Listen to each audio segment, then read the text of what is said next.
Hello बच्चों, good morning. आज मैं आप सबके लिए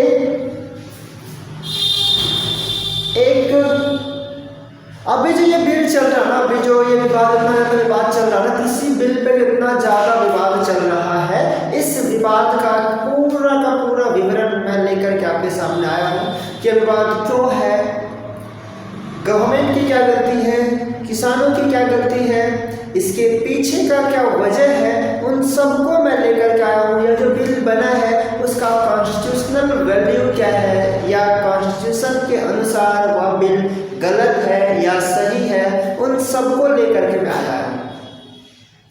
हो सकता है मुझे एक लेक्चर में ना हो पाए पूरे विवरण, 2 लेक्चर में ना हो पाए, मैं पूरा एक टर्म को समझाने वाला हूँ आपको कि ये एपीएमसी क्या हुआ, या इसके पीछे की क्या वजह है, या एमएसपी क्या हुआ, किस तरह से एमएसपी लागू करते हैं। अभी जब भी विवाद चल रहा है आप सुनते हो कि एमएसपी के कारण विवाद चल रहा है, इसका पूरा विवरण मैं लेकर के आ रहा हूँ आप सबके लिए।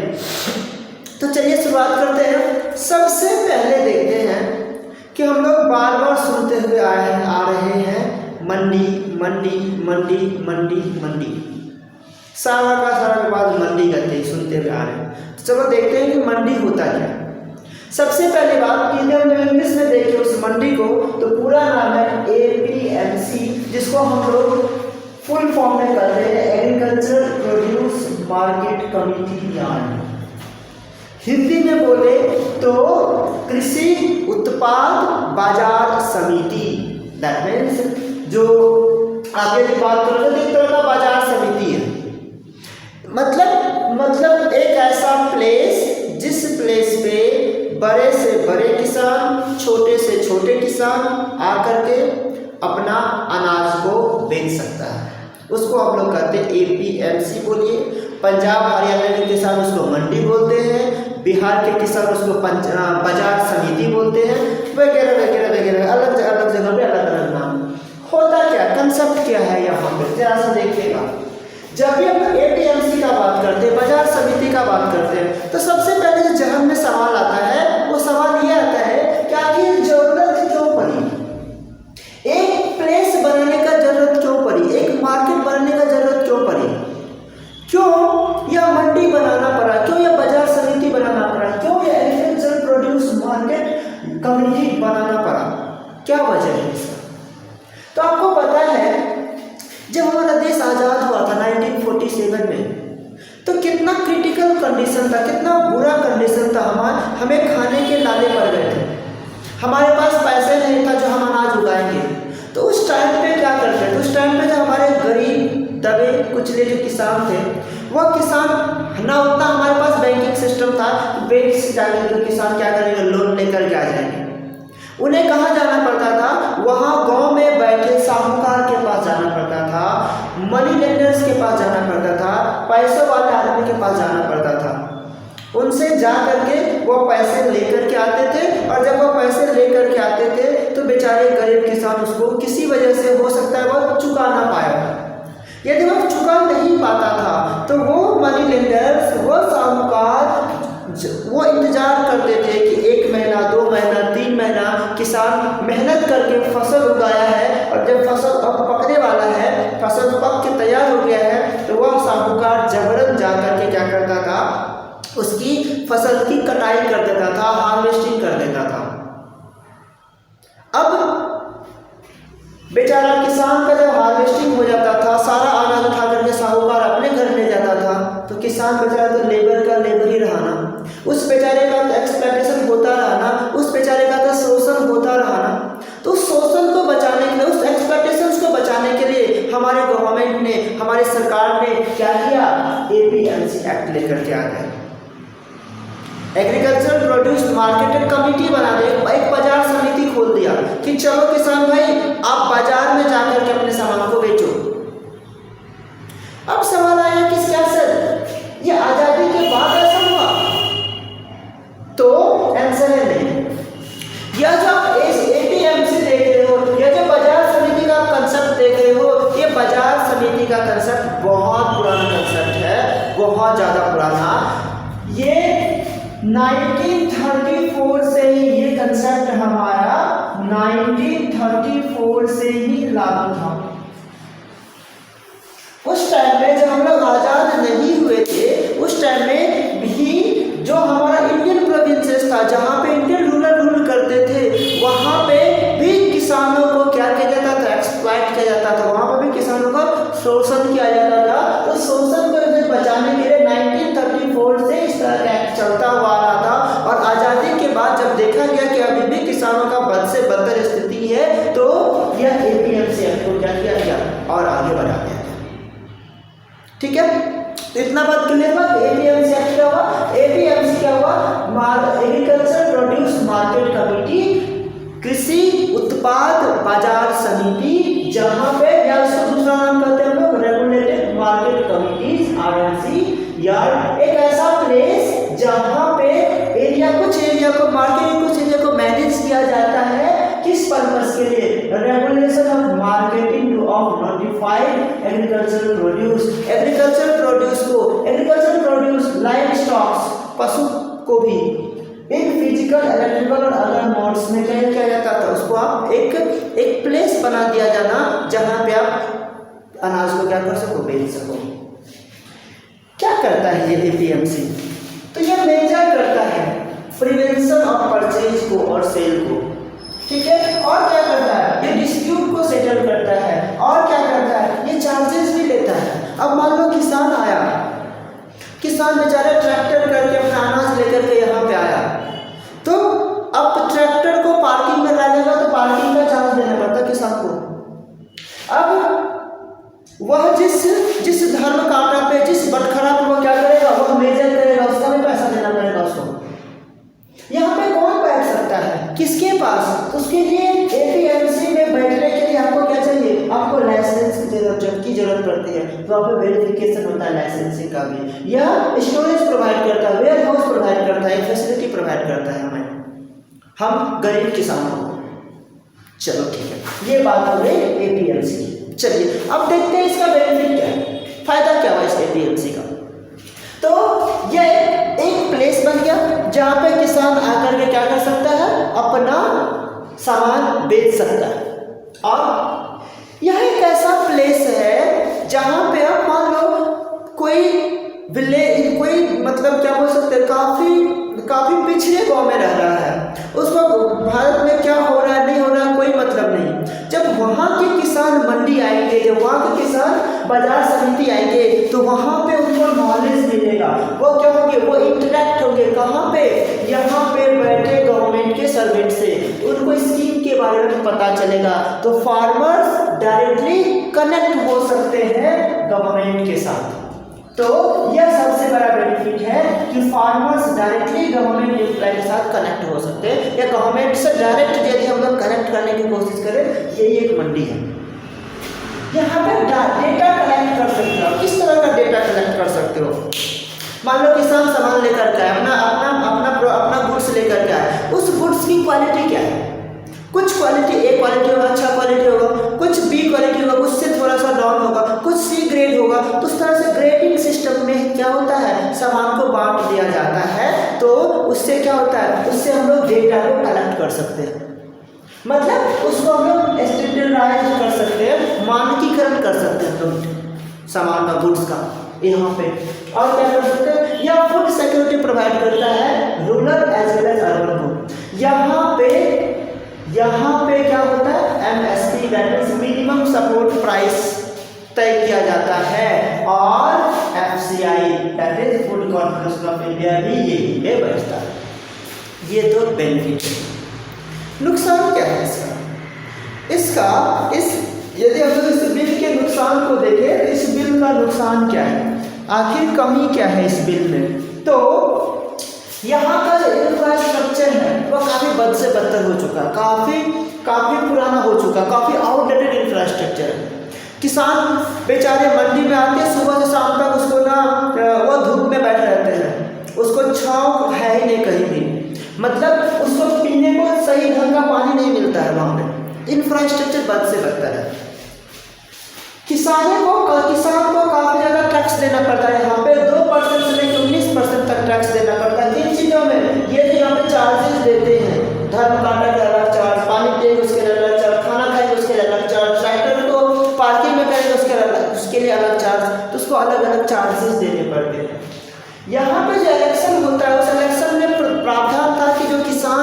होंगे, जो वहाँ के ट्रेडर्स होंगे वो मिलकर के इलेक्शन करेंगे। लेकिन यहाँ पे पॉलिटिकल पार्टी इन्वॉल्व हो जाते हैं, बड़े बड़े पॉलिटिकल लीडर्स यहाँ पे इन्वॉल्व हो जाते हैं।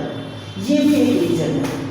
कार्टल्स होता है, यहाँ पे गुटबाजी हो जाता है। जो ट्रेडर्स होते हैं वहाँ पे वो आपस में बैठ करके, मंडी वाले ट्रेडर्स आपस में व्हाट्सएप पे चैट करके वो लोग क्या करते हैं, पहले ये रेट तय कर लेते हैं कि भैया आज मैं 20 रुपए से 1 पैसा आगे नहीं बढ़ूंगा। अब किसान बेचारे, पता चला कि एमएसपी दिया गया है, पता चला एमएसपी दिया गया है 25 रुपए तय किया गया गवर्नमेंट के द्वारा, और यहाँ पे ये लोग, ये ट्रेडर्स लोग मिल करके कर लिए कि भैया आप मैं सामान 20 रुपए से आगे 1 पैसा हम लोगों को आगे नहीं बढ़ना। अब सारे के सारे ट्रेडर्स एक साथ बोल रहे हैं 20 रुपए 20 रुपए 20 रुपए। किसान को अंत में क्या करना पड़ेगा, 5 रुपए लॉस में सामान बेच करके जाना पड़ता है। दैट इज कार्टल यहाँ पे चलता है, गुटबाजी चलती है यहाँ पे। किसान यहाँ पे इंडिपेंडेंट नहीं है। इस एपीएमसी आ जाने से किसान बेचारे बंद चुके, किसान अभी भी गुलाम के गुलाम बने हुए हैं। अभी भी किसान क्या बने हुए हैं, गुलाम के गुलाम बने हुए हैं। मतलब उसको एक ही रास्ता है कि भैया मंडी में ही जाकर के बेचना, कोई इंडिपेंडेंस नहीं है।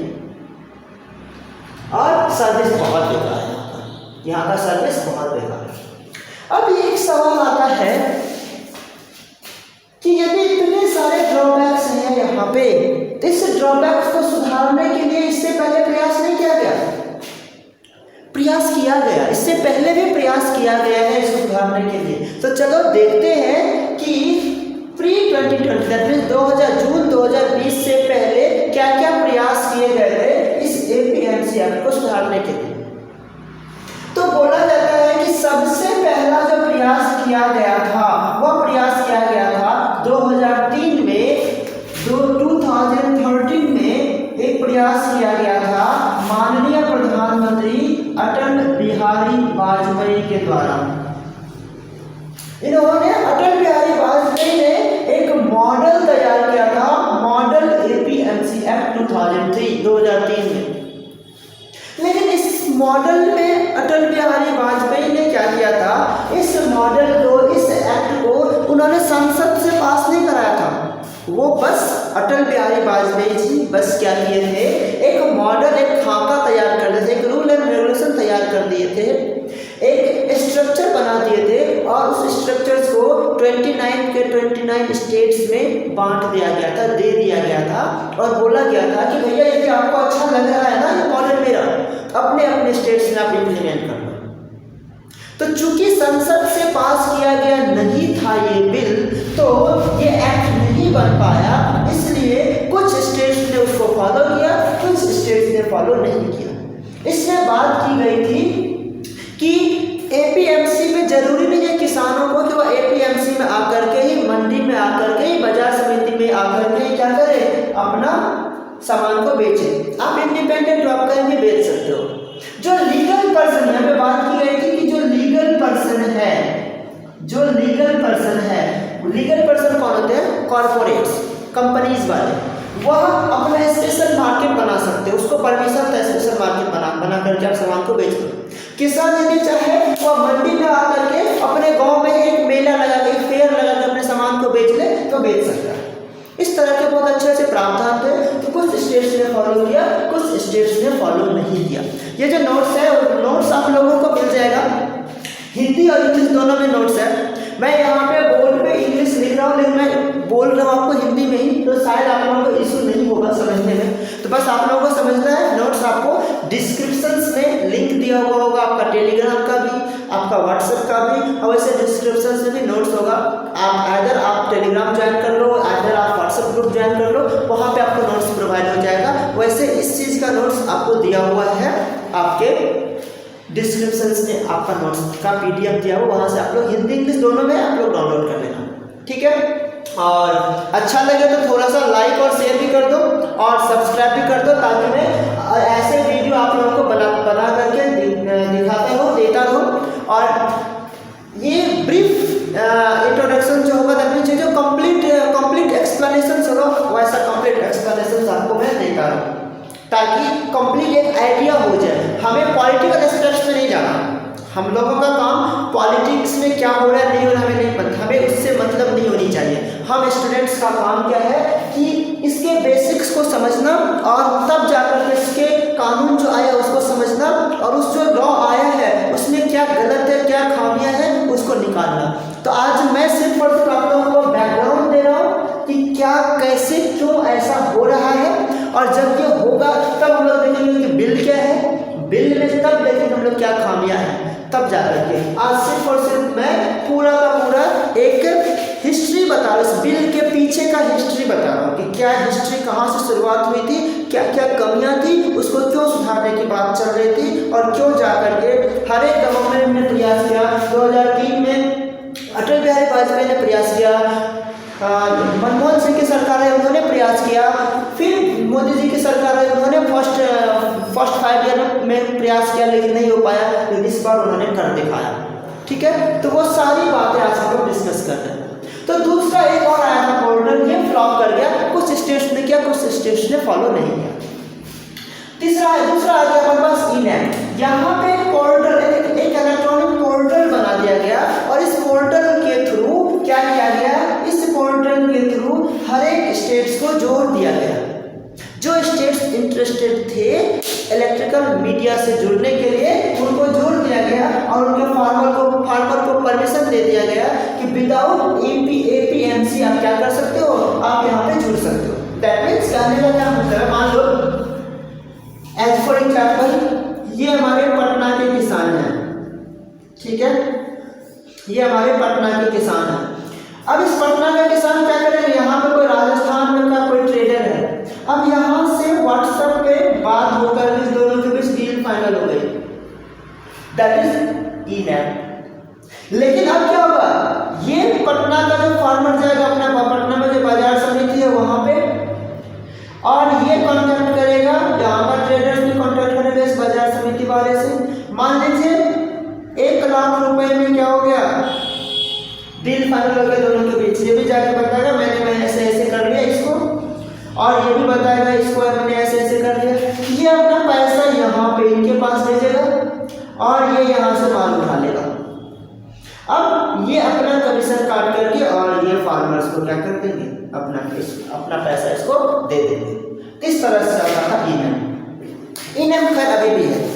उसके बाद थर्ड प्रयास किया गया FPO का, that is farmer produce organisation का। इसमें बोला गया है कि एक विलेज को उठाओ, उस विलेज में मान लो 300 फार्मर्स का क्या करो, एक ग्रुप बना लो। उस 300 फार्मर्स को बोलो कि आप भैया यदि धान की खेती कर रहे हो, आप यदि गेहूं की खेती कर रहे हो, आप यदि मक्का का खेती कर रहे हो, तो 300 के 300 फार्मर्स मिलकर के सिर्फ मक्का का ही खेती करो, सिर्फ गेहूं का ही खेती करो। उस तरह का एक ऑर्गेनाइजेशन बनाने की बात की जा रही थी, ताकि यह जो बाजार समिति में धांधली इन लोगों के साथ होता था, इन लोगों का एक्सपेक्टेशंस होता था, जब 300 फार्मर एक साथ जाएंगे मंडी तो ऐसा नहीं होगा ना, इसलिए इस ऑर्गेनाइजेशन की बात हो रही थी। चौथा 2018-19 में लेकर के आए थे ग्रामीण एग्रीकल्चर मार्केट। दैट मीन्स आपको मंडी जाने की जरूरत नहीं है, आपको इंफ्रास्ट्रक्चर्स के लिए पैसा दिया जाएगा, आप गांव में ही मेला खोल लो, गांव में ही आप मंडी लगा लो, आप मंडी में बेच सकते। इस तरह की प्रावधान थी। अब थोड़ा सा और समझ लेते हैं लोग, MSP क्या है। ये जो मिनिमम सपोर्ट प्राइस हम लोग सुन रहे हैं ना, ये होता क्या है, तो कृषि लागत और मूल्य आयोग की अनुशंसा पर भारत सरकार किसानों की फसल के लिए एक मूल्य निर्धारित करती है। सपोज कीजिए, ऐसे मान लीजिए यह एक ट्रेडर है और यह एक किसान है, ये एक ट्रेडर है, यह एक किसान है।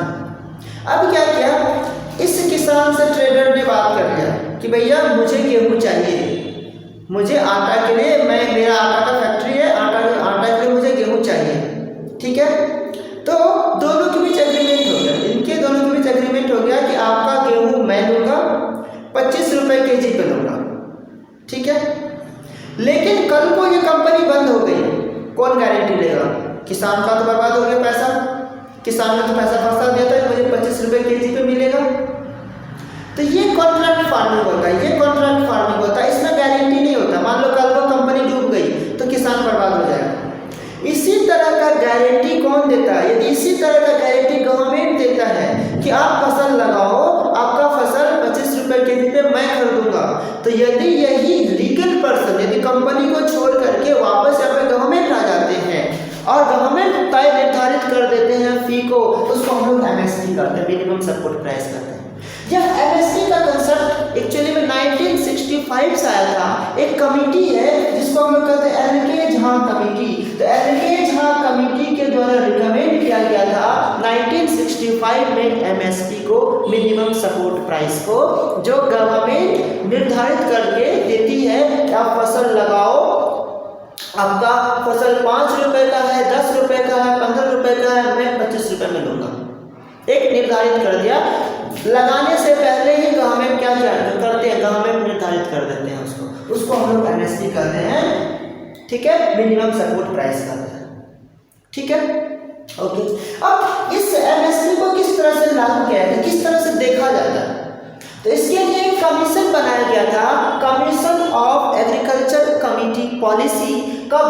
1985 में। इस कमिटी का काम है 1985 में, इसके लिए एक कमीशन बनाया गया था, इसके लिए एक कमीशन बनाया गया था 1985 में, CACP। ठीक है, commission of agriculture committee policy. ठीक है, यह कमेटी क्या करता है, यह कमेटी रिकमेंड करता है, फील्ड में जाकर के सब कुछ मेजर करके आकर के सरकार को, कृषि मंत्रालय को क्या करता है, रिकमेंड करता है। कृषि मंत्रालय कैबिनेट के साथ, कैबिनेट कौन सा, CCEA cabinet committee of external affairs के साथ मिलकर के क्या करता है, इसकी बातों को सुनता है, इसकी बातों को इस कमेटी के सामने में रखा जाता है और रख करके क्या करता है, एमएसपी तय होता है। ठीक है, अब इसका मर्जी इसकी बात माने या ना माने, लेकिन इसके रिकमेंडेशंस में क्या होता है, यह कमेटी तय किया जाता है। ठीक है, अब एमएसपी कितने प्रोडक्ट पे दी जाती है, एमएसपी 23 प्रोडक्ट पे दी जाती है, 23 प्रोडक्ट पे एमएसपी दी जाती है। कौन कौन सा ऐसा प्रोडक्ट है जिसपे एमएसपी नहीं दी जाती है, कौन कौन सा ऐसा प्रोडक्ट है जिसपे एमएसपी नहीं दी जाती है, तो ऑनियन पे, पोटैटो पे, टर्मरिक पे और चिली पे, इस पे एमएसपी नहीं दी जाती है। ठीक है, अब सवाल आता है कि एमएसपी को कैसे तय करें, मतलब एमएसपी जो देते हैं, जो मिनिमम सपोर्ट प्राइस देते हैं, तो गवर्नमेंट ने बोल दिया कि भैया आप लो, मैं 25 रुपये तय करके आपको दूंगा, दैट मीन्स आपका जो अनाज होगा ना वो 25 रुपये केजी मैं खरीदूंगा। यह तय कैसे करते गवर्नमेंट, गवर्नमेंट किस तरह से मेजर करता है एमएसपी को, तो गवर्नमेंट एमएसपी को मेजर करता है 2 तरीके से। एक देखता है वो कॉस्ट A2, एक देखता है वो कॉस्ट A2।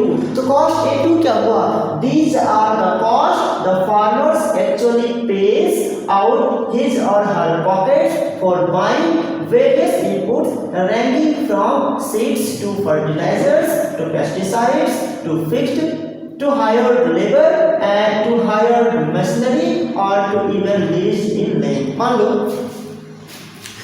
किसान क्या देखता है, किसान देखता है A2। A2 क्या है, मतलब एग्रीकल्चरल गुड्स के लिए आप लेबर हायर किए होंगे, आप फसल के लिए पैसा दिए होंगे, आप जमीन लीज पे लिए होंगे, उन सब में जो भी पैसा आपको लगा उन सब पैसे को काउंट करते हैं एमएसपी देने टाइम में। कौन, गवर्नमेंट, कृषि मंत्रालय।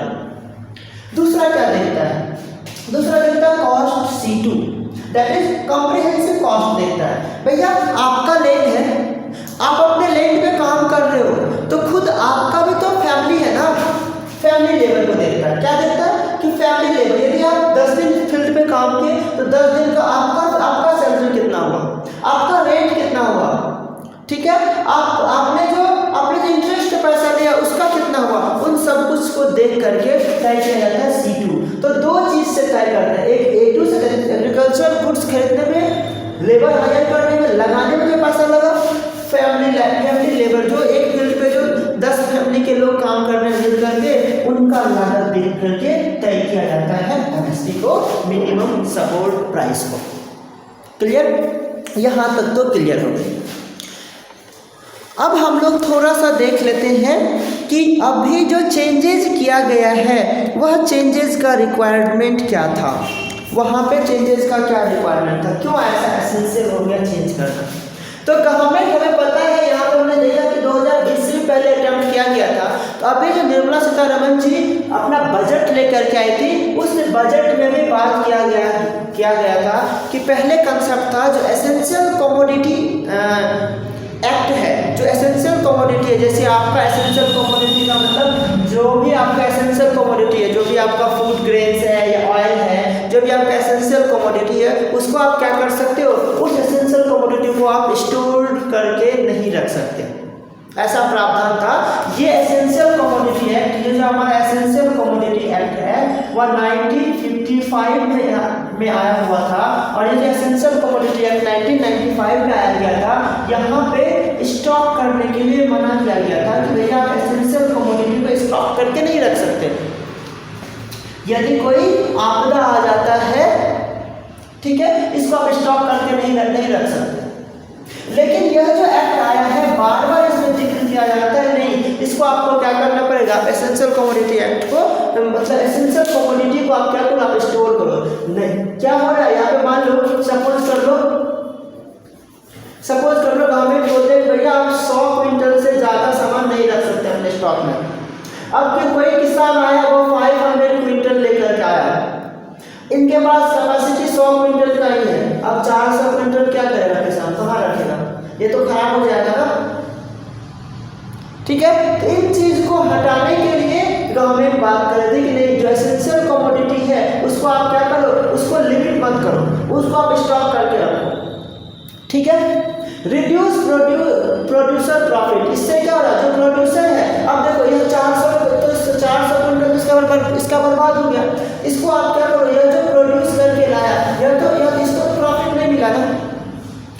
Reduce incentives to invest in storage, अब स्टोरेज में इन्वेस्ट नहीं करते थे लोग, अरे 100 क्विंटल में क्या इन्वेस्ट करें, तो यहाँ पे इन्वेस्टमेंट रुक सी गई थी।